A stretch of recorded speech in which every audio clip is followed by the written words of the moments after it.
confesad vuestras ofensas unos a otros y orad uno por otros para que seáis sanados. La oración eficaz del justo puede mucho. Ok, hoy quiero impartirte bajo un poderoso tema que se llama filo de lado y lado. Saluda a uno y dile, filo de lado y lado. Para darle luz al mensaje que traigo esta noche, tenemos que entender un poquito de contexto histórico de lo que vamos a hablar. Amén. Luego de la partida del Señor, la iglesia entró en un tiempo de avivamiento. Diga conmigo, avivamiento. Pero una de las consecuencias que trae el avivamiento es la persecución. Entonces el apóstol Santiago viene dándole una consejería a la iglesia, porque la iglesia, para el tiempo que estaba viviendo una etapa de queja, estaba viviendo una etapa de persecución, estaba viviendo una situación difícil donde estaba siendo muy perseguido. Y el apóstol, en contexto, versos más anteriores, empieza a escribir y le está dando un consejo a la iglesia. Diga conmigo, el apóstol le dio un consejo a la iglesia. Le dicen, no teman, no se desanimen, no se preocupen por la persecución que están viviendo, porque toda persona que está persiguiendo a la iglesia, tarde o temprano, el Dios al que ustedes le sirven es justo, y ese Dios pelea por sus hijos, y ese Dios va a traer respuesta, va a traer protección sobre ustedes. Así que ustedes no deben estar con temor, ustedes no deben estar amilanados por el tiempo que están viviendo. Toca al hermano que está a tu lado y dile, no te amilanes por el tiempo que estás viviendo. Dile, se respira un aire a libertad sobrenatural en el nombre de Jesús. Pero el apóstol Santiago, como buen hombre de Dios y observador, él entiende que para sacar una iglesia de la mediocridad y del estado en el que está, no simplemente basta con aconsejar a la iglesia. Dile al líder que está a tu lado, el discípulo no crece solamente con consejería. Y el apóstol Santiago dice, si yo sigo aconsejando a la iglesia desde el capítulo 1 que le está aconsejando hasta el capítulo 5, yo voy a tener una iglesia mediocre. Yo voy a tener una iglesia arraigada al pastor y no dependiente de Dios. Entonces, como el propósito del apóstol era tener una iglesia que fuera más dependiente de Dios que de su pastor, él le dijo, le voy a dar una clave. Ese verso 14 le dice, le voy a poner un ejemplo. Si alguno de ustedes se enferma, dice, llame a los ancianos de la iglesia. Amén. Dice, y lo unjan con aceite, oren por él. Dice, y la oración de fe, lea lo que eso está ahí. La oración de fe dice, salvará al enfermo. Y si hubiese cometido pecados, le serán perdonados. Y sigue haciendo una serie de referencias y de claves espirituales para salir del momento en el que la iglesia se encontraba, hasta que se para en el verso 16 que leímos y dice, confesad vuestros pecados unos a otros, y termina diciendo, la oración del justo puede mucho. Ejemplo al anciano para que ore por un miembro, por un hermano que se enferma, y no toma de ejemplo a cualquier miembro. Si el apóstol sabe que en el momento en el que estaba viviendo la iglesia, hasta el más chiquito profetizaba, hasta el más chiquito echaba demonios fuera. Y el apóstol también tiene conciencia de que las señales son para todo aquel que crea, no solamente para los ancianos de la iglesia. Entonces me pregunto, ¿por qué el apóstol usa de ejemplo a los ancianos de la iglesia? Realmente no está usando a los ancianos como motivo, como referencia o como competencia de demostrar poder o unción, sino lo está usando como ejemplo de experiencia. Lo está usando como ejemplo de certeza a la hora de orar. Me causa mucha curiosidad esto, porque como iglesia nosotros tenemos que entender la responsabilidad, pero también el privilegio que nosotros tenemos al tener un momento de intimidad en la casa, o el momento de que nos den un tiempo aquí en la iglesia, a la hora de orar, a la hora de interceder, teniendo conciencia que en el momento en el que tú estás orando, estás hablando con el Dios que todo lo puede, y que cada minuto y que cada palabra que sale de tu boca, si tú lo crees, está siendo ejecutada por el Padre que está sentado en el trono. Por eso la iglesia tiene que entender la responsabilidad que tenemos para ser certeros, para ir al blanco a la hora de orar.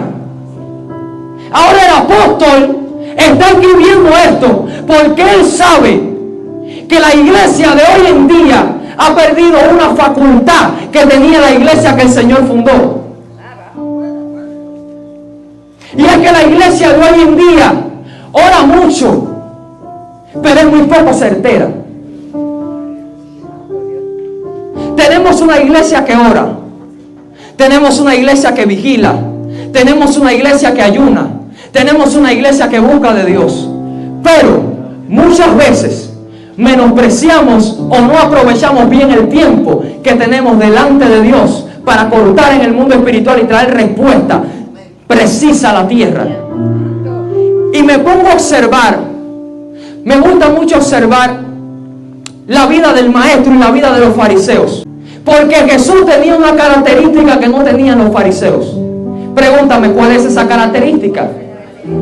Y era que los fariseos, supuestamente junto a los sacerdotes, eran los líderes directos de Dios en la tierra en medio del pueblo. Y ellos estaban llamados a formar el pueblo. Ellos estaban llamados a instruir el pueblo en los caminos de Dios. Pero ellos tenían la característica de que aunque enseñaban mucho, aunque oraban mucho, no había evidencia de lo que ellos oraban, ni había evidencia de lo que ellos pedían. Mas sin embargo Jesús llega a la tierra y hay una diferencia en el ministerio de Jesús. Y era que Jesús todo lo que hablaba sucedía. Y esto trajo consigo un arrastre del pueblo detrás de Jesús. Y esto despertó una rencilla, una envidia en el corazón de los fariseos para con el maestro. Porque simplemente Jesús tenía la evidencia. Y yo sé que para este tiempo muchos de nosotros hemos entrado este año con expectativa. ¿Cuántos entraron este año con expectativa? ¿Cuántos entraron este año con metas? ¿Cuántos entraron con sueños? Todos nosotros, entramos con esa expectativa de ver metas cumplidas, de alcanzar sueños. Pero también entre muchos de nosotros hay personas que aunque su expectativa por fuera refleja alegría, refleja fe para alcanzar lo que el Señor ha puesto en su corazón, también hay muchos entre nosotros que están como los fariseos, frustrados porque saben que aunque han servido a Dios por mucho tiempo, que aunque han invertido mucho tiempo de oración, quizás hay oraciones que todavía el Padre no ha contestado, quizás el 2026 no ha empezado como tú quisiste y tú estás diciendo en tu corazón: tanto que sirvo, tanto que he invertido mi tiempo en oración, tanto que he invertido mi tiempo en honra, tanto que he invertido mi tiempo en servicio en esta casa, y hay oraciones tan importantes para mí que el Padre todavía no me responde. Pero ¿cómo es posible que el hermano que llegó ayer ora y recibe y yo sigo en el mismo estado, yo sigo en el mismo proceso? Y hay muchos de nosotros que aunque hemos entrado con expectativa a este 2026, también tenemos una frustración en el corazón porque tenemos falta de oraciones contestadas. Y la falta de oraciones contestadas tiene varios factores y varios motivos. Pero uno de ellos, que es la herramienta que Dios puso en mi corazón hoy para ti, es que tenemos que aprender a ser certero. Menciona esa palabra, diga certero. Diga certero en la oración. Pues hay mucha gente que ora mucho, pero no es certera en la oración. Da pena muchas veces escuchar a hermanos que tienen tiempo en la iglesia. Da pena muchas veces escuchar muchos líderes que tienen tiempo en la iglesia, su forma en cómo oran. Para ponerle plataforma a este mensaje, quiero compartir contigo rápido algunos principios prácticos bíblicos que Dios puso en mi corazón para que tu vida de oración comience a ser como una punta de lanza. ¿Cuántos quieren que su vida de oración a partir de hoy, todo lo que tú declares, todo lo que tú ores, haya una respuesta? ¿Cuántos quieren que haya una evidencia cuando ores?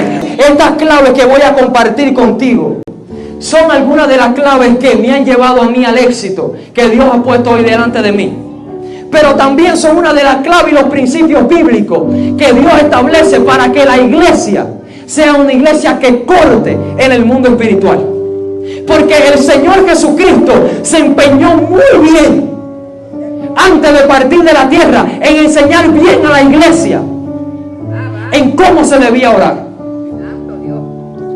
Le enseñó una fe y una oración distinta, no como le enseñaban los fariseos. Le enseñó una fe y una vida de oración viva, no una vida de oración mediocre, religiosa, arcaica.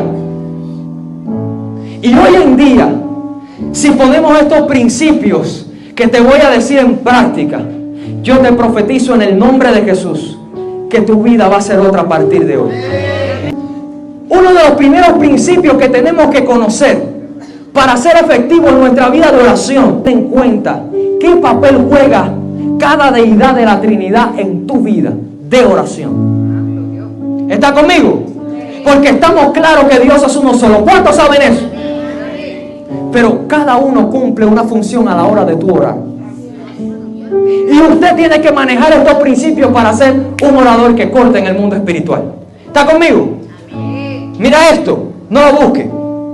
Romanos 8, 27, en la Nueva Traducción Viviente dice de la siguiente manera: el Padre, quien conoce cada corazón, un poquito bajito el piano, dice, y el Padre que conoce cada corazón, sabe lo que el Espíritu dice, porque el Espíritu intercede por nosotros los creyentes en armonía con la voluntad del Padre. Diga, en armonía con la voluntad del Padre. Entonces, el primer principio que usted debe de entender es que la oración, mírame, es que la oración es la voluntad del Padre revelada a tu vida por medio del Espíritu Santo.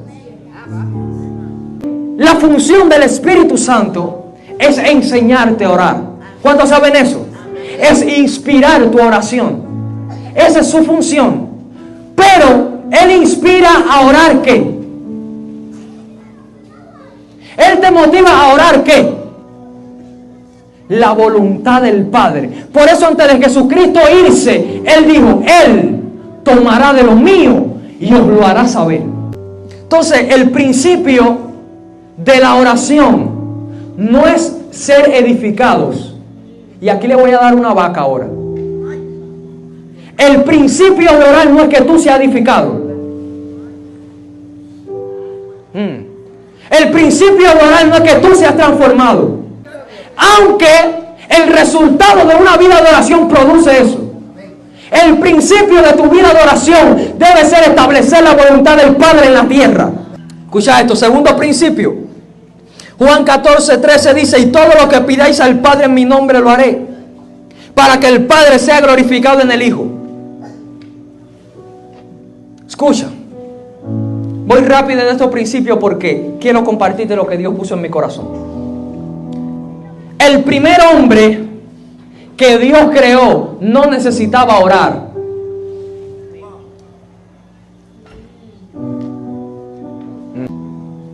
Por causa de que Adán habitaba. ¿Dónde habitaba Adán? ¿Cuándo saben Biblia? Entonces, cuando Adán falla, dice la Biblia, por cuanto todos pecaron, están destituidos de la gloria de Dios. Después que Adán peca, el hombre tiene la necesidad de orar. ¿Por qué? Porque ahora el hombre necesita un punto medio para establecer comunicación con el Padre, porque el pecado bloqueó la comunicación directa del hombre con su Padre. Lo que pasó en el huerto de Edén no fue nada más que la ruptura de la relación entre un padre y un hijo. Entonces, después que el hombre peca, llega la necesidad al corazón del hombre de orar.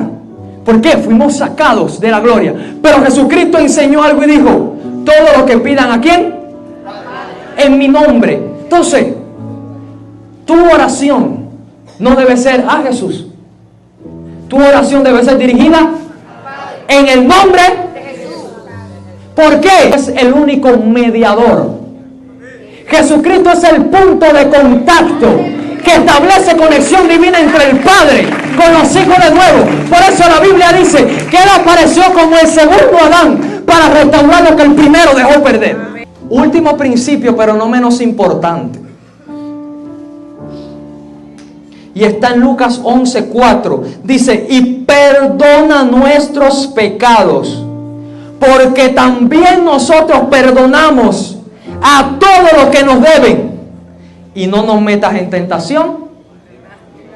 La persona que quiera tener una vida de oración efectiva no puede retener ofensa en el corazón. Santo y poderoso Dios.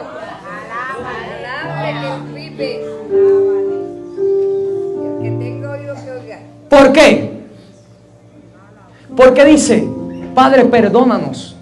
Y ese perdónanos tiene una condición. Así como yo perdono a aquel que me debe, como yo perdono a aquel que pecó contra mí. Por eso el Señor le enseña a Pedro y le dice Pedro al Señor, Señor, si mi hermano peca contra mí, ¿cuántas veces yo lo perdono?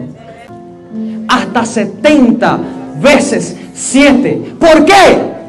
Dice la Biblia que el hombre no puede amar a Dios que no conoce, si no ama a su hermano a quien ve. Escucha. Lo más cercano que tú tienes de Dios en ti, ven para acá, corre. Lo más cercano que tú tienes de Dios en ti es el que se sienta al lado tuyo. Y si tú no tienes la capacidad de perdonar a la persona que está al lado tuyo, cuando tú vayas a pedir perdón delante del...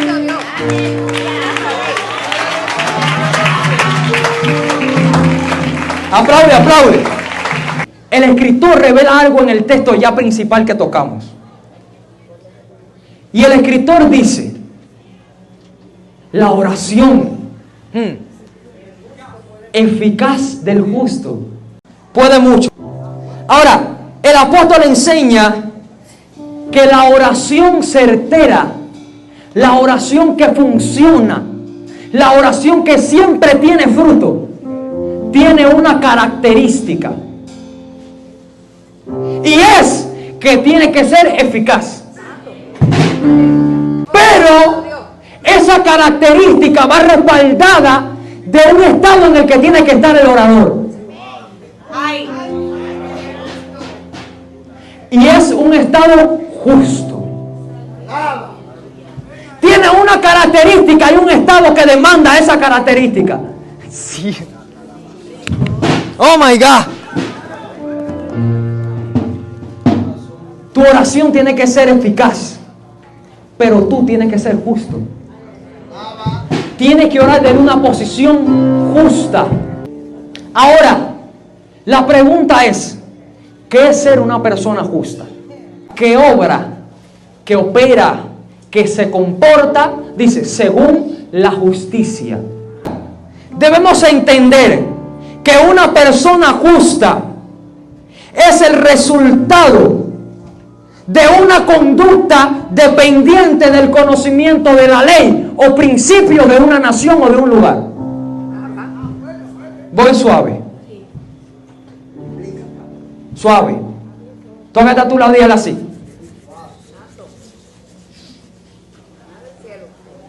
Una persona justa es el resultado de un comportamiento dependiente del conocimiento de la ley de una nación o de un lugar. Porque una persona justa es un estado, pero la justicia es una práctica. ¿Está conmigo? Ser justo es un estado, pero la justicia es una práctica que viene como consecuencia del conocimiento de la ley. Ejemplo, si usted comete algún delito, usted va a ir preso. Porque una persona que comete un delito comete un acto de injusticia. Y la injusticia es el comportamiento contrario a lo que está escrito en la ley. Pero si cuando usted está en prisión, si cuando usted está frente al fiscal, si cuando usted está en su juicio, es hallado que usted no tiene culpa, usted queda absuelto, usted es una persona justa. ¿Por qué? La ley no condena la justicia, condena la injusticia. Nosotros, para orar efectivamente, necesitamos estudiando la ley, papito, para que el conocimiento que te dé el conocer la ley, el estudiar la ley, al momento en el que lleguen las circunstancias en tu vida, te dé aval, te dé fundamento para tú comportarte justamente conforme a lo que tú aprendiste en la ley. Porque usted no puede comportarse justamente si usted no sabe la ley. Porque el comportamiento justo viene derivado del conocimiento de la ley. Ahora, el conocimiento te abre un portal a tu caminar justa o injustamente. Pero ya de ahí a que tú tengas el conocimiento, la decisión es tuya. Pero tienes que pasar tiempo estudiando la ley de Dios para caminar en justicia y orar entonces de una posición de autoridad. ¿Está entendiendo? Una persona justa es una persona íntegra. Una persona justa es una persona santa. Oseas capítulo 4, verso 6. Dice: por eso está escrito, mi pueblo fue destruido. My God. Porque le faltó conocimiento. Por cuanto desechaste el conocimiento, yo te echaré del sacerdocio. Porque olvidaste la ley de tu Dios, también yo me olvidaré de ti. Jesucristo nos enseñó que nosotros somos reyes y sacerdotes. Diga conmigo, reyes. Diga conmigo, sacerdotes. Y yo me refresco el alma. Diga conmigo, reyes. Diga conmigo, sacerdotes. Dos funciones distintas. Diga conmigo, dos funciones distintas. El pueblo de Dios es rey y es sacerdote, según el Señor lo constituyó. Ahora, la función de un rey y la función de un sacerdote no es lo mismo. Porque el rey es una persona que tiene una corona, que está sentado en su trono, que manda, que tiene súbditos. Pero un sacerdote, aunque es una persona de autoridad, es una persona que en vez de mandar se rinde, obedece. Entonces, la iglesia quiere ejercer el reinado dentro de la congregación y no afuera. Cuando usted viene a la casa de Dios, usted se quita la corona allá afuera y usted se pone el efod de sacerdote, porque aquí se viene a rendir cuenta, aquí se viene a adorar, aquí se viene a servir a Dios.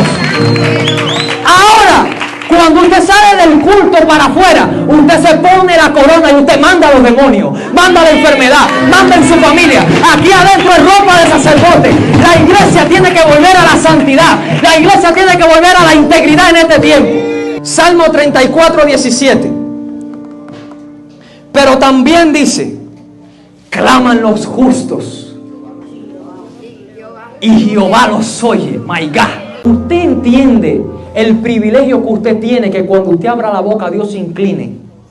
Dios, alto, sublime, lleno de gloria, que cada vez que tú digas Padre, Dios se tome el tiempo de inclinar su rostro, porque dice la Escritura que los ojos de Dios están sobre la tierra, y Él se incline para escuchar a su Hijo, y que su Hijo no tenga la capacidad de ser preciso para establecer su voluntad. Eso es una deshonra. Eso es una pérdida de tiempo. Y por eso tenemos muchas personas frustradas. Por eso tenemos muchas personas en el mismo lugar, seco, tibio dentro de la iglesia, porque oran y oran y oran y Dios no les responde. No es porque Dios no quiera, es porque es una deshonra venir delante de Dios a hacer perder el tiempo. Y la iglesia tiene que recuperar que en la celebración y en su vida no es para sentar a la gente aquí a hacerlo perder el tiempo con un culto. Si usted tiene una parte, usted se prepara. Si usted tiene una parte, usted se mete con Dios y usted le brinda lo mejor a ese pueblo, que es la representación de Dios.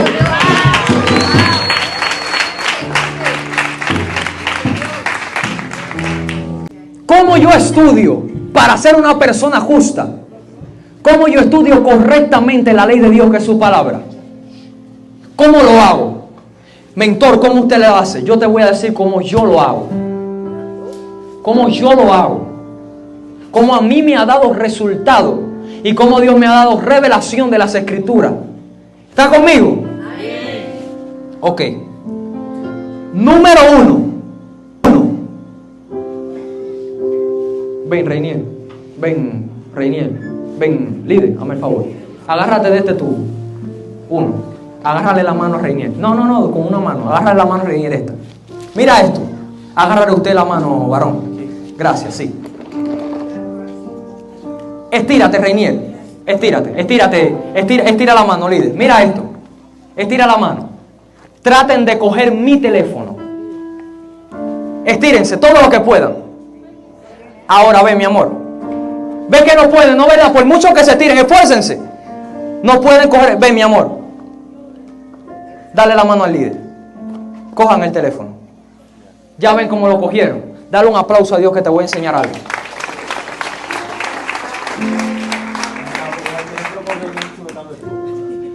Mira esto. La Biblia es el pensamiento de Dios escrito. La Biblia no está hecho para los sentidos humanos. La Biblia no es un libro de matemática. La Biblia es un libro espiritual. Y ha de discernirse ¿cómo? Espiritualmente. ¿Tú viste cómo ellos se esforzaron para coger el teléfono? Por mucho que tus sentidos se esfuercen para entender, ellos no tienen la capacidad de discernir en la carne algo que es del Espíritu.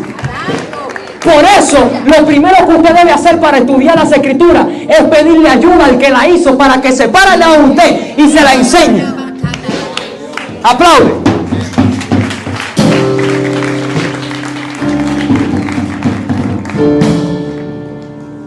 Porque es solo con la ayuda del Espíritu que la inspiró, que la creó, que usted va a entender correctamente. Por eso en este tiempo tenemos tantas herejías, tantos choques de doctrina dentro de la iglesia, porque cada cual entiende cómo se piensa su cerebro.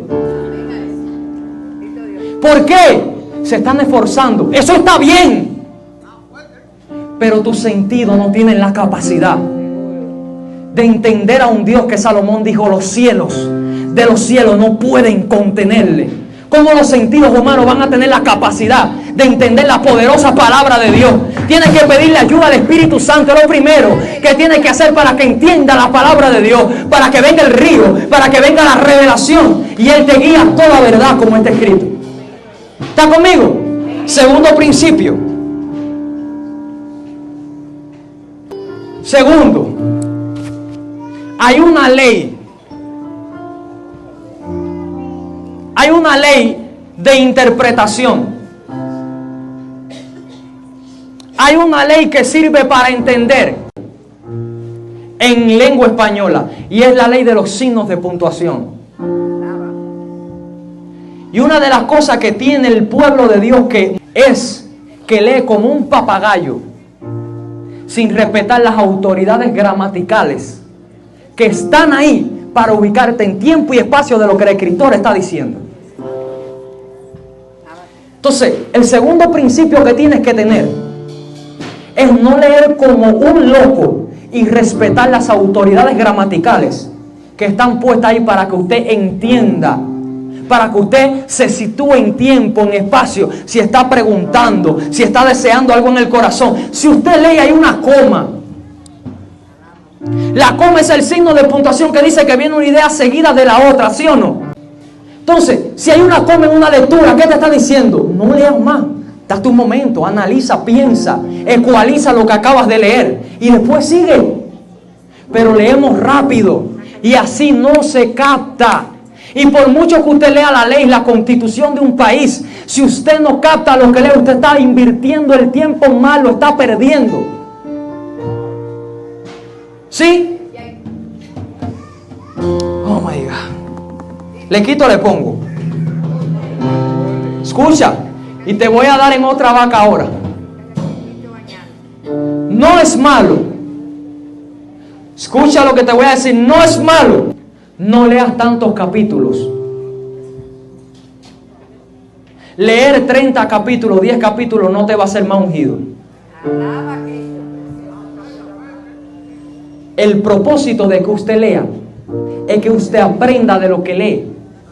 Si usted se pone como un papagayo a leerse la Biblia en 2 días, usted no va a entender nada. Yo prefiero leerme 5, leerme 3 diarios y después aplicar el último punto que te voy a enseñar ahora, y que se me pegue y que yo en mi diario vivir pueda practicarlo, a leerme la Biblia en 2 días para jactarme de que yo sí leo, de que yo paso tiempo con la Escritura. Por eso yo prefiero ser efectivo, yo prefiero ser objetivo, yo prefiero la calidad y no la cantidad. El 1 nada más léeme. Bienaventurado el varón que no anduvo en consejo de malos, ni estuvo en camino de pecadores, Hasta el 3. ni en silla de escarnecedores se ha sentado, sino que en la ley de Jehová está su delicia, y en su ley medita de día y de noche.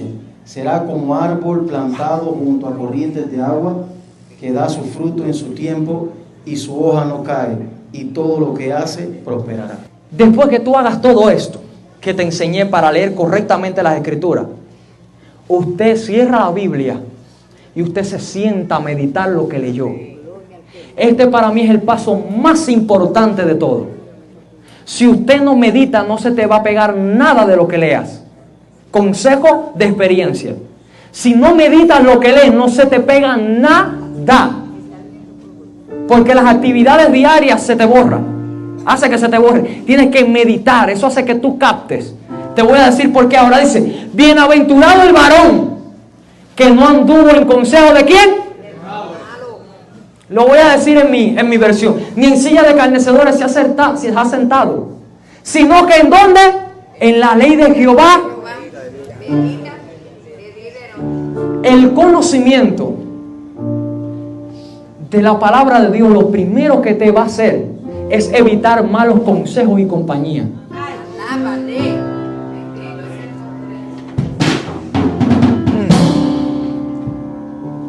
Cuando usted lee la palabra de Dios, usted va a ser selectivo con lo que sus oídos oyen. Porque usted le va a dar valor a lo que esa palabra le está enseñando.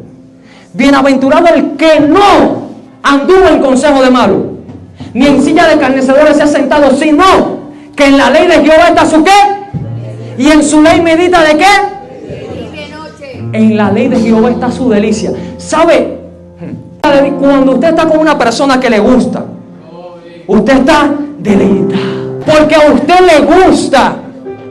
Entonces, y en su ley medita. De día y de noche. El poderoso hecho de meditar te va a hacer una persona sobrenatural. ¿Por qué? No es lo mismo pensar que meditar. Vamos, ayúdame a predicar. No es lo mismo pensar que meditar.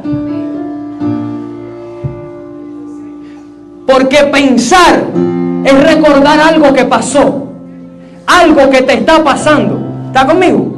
Cuando tú recuerdas algo, campeón, tú estás pensando, ¿no verdad? Ahora, meditar es reflexionar en lo que te pasó o en lo que te está pasando. Y reflexionar y pensar no es lo mismo. Porque el que piensa solo está buscando acordarse, pero el que reflexiona está buscando solución a lo que le está pasando. Porque está meditando, está buscando la solución, está buscando la salida, está buscando por dónde le entra el agua al coco en lo que está viviendo. En este caso, en lo que está leyendo. No está pensando para acordarse que leyó, no. Está meditando, está reflexionando para sacarle una sustancia a eso que está leyendo. ¿Está conmigo? Dice, y sino que en la ley de Jehová está su delicia, y en su ley medita de día y de noche. Oh my God. Diga conmigo, every day. El Señor dijo, en todo lo bueno, dice, en esto pensar. En esto pensar. No me voy a meter ahí porque no tengo todo el tiempo. Dice, será como árbol plantado junto a corrientes de agua. Oh Dios mío. ¿Usted ha ido al río? ¿Qué árbol usted ha visto al lado de un río seco? Yo no me he percatado. ¿Por qué? El árbol es el fundamento de tu vida. Fíjate esto. Dice, serás como árbol plantado junto. Junto es al lado. Junto es cerca. Yo soy el árbol. Y las corrientes de agua pasan por ahí. Pero los árboles no se alimentan por la copa, sino por las raíces. Entonces, cuando tú meditas en la palabra de Dios constantemente, usted va a ser una persona primero firme. Firme en tus convicciones. Firme en lo que tú crees. Y número 2, de tu interior van a correr. Por eso es que el Señor lo dijo, porque la palabra es la representación del agua.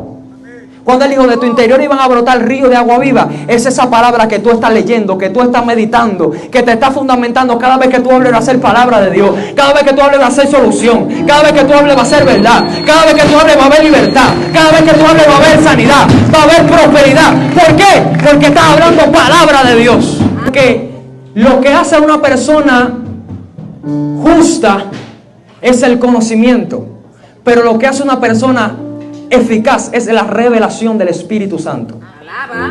Entonces usted tiene que ser una persona justa que conozca, y segundo, tiene que ser una persona con revelación del Espíritu Santo en él, ahora de Dios.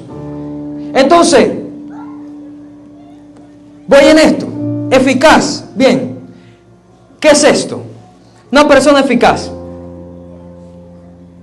que logra ser efectivo, diga efectivo, que da fruto en un intento o en un propósito. Entonces, ¿cómo desarrollo yo la eficiencia en mi vida de oración? Te lo voy a poner con un ejemplo. Ponte de pie. Ponte de pie. Para que escuches esto.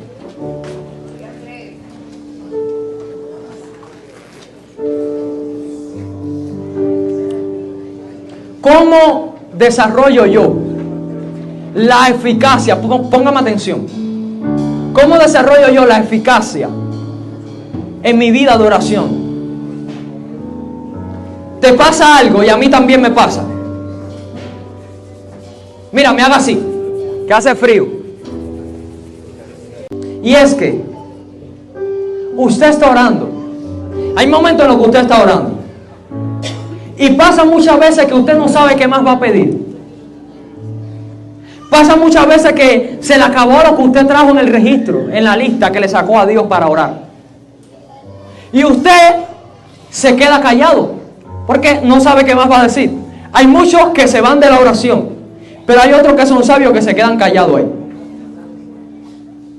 Y en ese momento en el que tú te quedas callado ahí, te viene el pensamiento de Juan. Te viene el pensamiento de Pedro, que quizá a lo mejor tú no lo ves hace rato. Y te suben al corazón. Y usted empieza a orar por ellos. Después que oraste por ellos, te vino el pensamiento, te vino el nombre de tu pastor. Tú dices, caramba, mi pastor. Y usted oró por su pastor.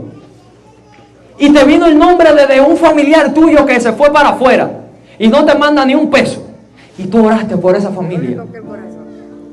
Usted no sabe que ese es el justo momento donde tu oración está siendo eficaz. Porque usted está orando en la revelación del Espíritu Santo ahora. ¿Está conmigo? Una vez, te voy a dar un testimonio. Una vez, yo estaba orando en mi cuarto, tenía la puerta cerrada. Y escucho que suena el teléfono. Suena el teléfono de mi casa. Y suena y nadie lo coge. Y mi mamá lo coge. Yo estoy orando, estoy concentrado en mi oración. Y mi mamá coge el teléfono. Y yo escucho cosas tenues. Y ella está hablando, pero ¿cómo? ¿Y el niño? ¿Qué le pasó? Esto, lo otro. Y entonces, una amiga de mi mamá se había ido para el trabajo y le había dejado el desayuno puesto al niño. Unos panes a tostar, ¿verdad? Y se le pasó y se fue para el trabajo. Se estaba quemando la casa. Los vecinos intentaron abrir la casa con humo por aquí, por allá. Y el niño estaba durmiendo. Pero había alguien que estaba orando en la revelación del Espíritu Santo en la hora. Y yo escuché eso. Y yo dije, Espíritu Santo, toca a ese niño. Levántalo. Y que no se pierda nada en la casa. Bueno, yo terminé de orar. No me enteré de más nada. En ese mismo momento, tiempo después me cuentan, porque yo vi la hora a la que lo dije. En ese mismo momento que yo lo dije, el niño se levantó. Lo que había en la casa se disipó y se perdió algo de la casa. Su mamá está aquí, levanta la mano. Dale un aplauso al Señor en esta hora. Dale un aplauso a Dios en esta hora. Pero, rápido para acabar. Pero un día también estoy orando por la madrugada. Y orando, me pasó esa experiencia que te conté ahora. Y me viene el nombre de una hermana. Eran como las 2 de la madrugada, por ahí más o menos. Y me viene el nombre de ella. Y cuando me viene el nombre de ella, estoy esperando recibir la dirección para ser efectivo. Porque tiene que retener para ser efectivo. Entonces, sentí una dirección y empecé a orar por ella con una dirección del Espíritu Santo. Y al otro día, yo la veo, yo no le conté nada de lo que había pasado. Al otro día la vi y le pregunto, ven acá, ¿qué tú estabas haciendo a tal hora hoy, de la madrugada? Ella me dice, ay, mijo, si te cuento, digo, se metió Dios. Yo, ay, verdad, iba a orar, escucha, yo iba a orar y me puse con el teléfono y se me fueron las horas, diga conmigo, normal. Se me fueron las horas y cuando me dio sueño con el teléfono en la mano, yo quería dormir y no podía. Y en eso de forzar el sueño y forzar el sueño y forzar el sueño, es como esas veces que te quedas dormido y te duermes 3 minutos y te despiertas. Ella estaba intentando forzar el sueño y dice ella que literal sintió una mano que le dio y le dijo, levántate. Esa mano tiene que ser diferente. Esa mano tiene que ser de la persona más importante del mundo. Esa mano tiene que ser la mano del Señor Dios Todopoderoso, que no quería que su hija se acostara sin tener comunión con ella. Levanta tus manos allá. Bendito sea el nombre de Jesús. Dios Alabado sea el Cordero. está en esta casa. La presencia del Espíritu Santo está en esta casa.